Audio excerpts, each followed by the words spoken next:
Hey everyone, welcome back to Susmita Sandipan new blog. দেখতে পাচ্ছ পাবদা মাছ নিয়ে চলে এসেছি।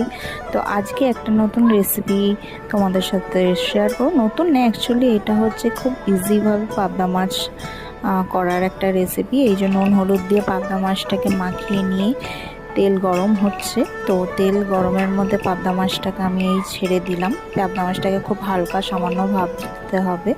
তো তার জন্য মশলা রেডি করছি, সর্ষে দিয়ে করবো, সর্ষে পোস্ত দিয়ে। তো সর্ষে নিয়ে নিলাম, কাঁচা লঙ্কা নিয়ে নিলাম, এবার পোস্ত দিয়ে দেবো।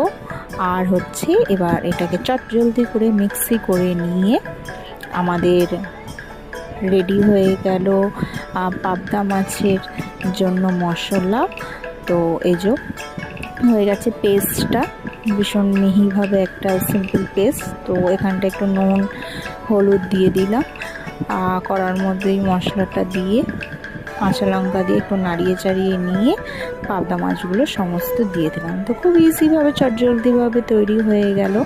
এটা ফুটলেই নামিয়ে নেবো। তো আর ওপরে একটুখানি কাঁচা সর্ষের তেল দিয়ে দেবো, ব্যাস রেডি পাবদা মাছ।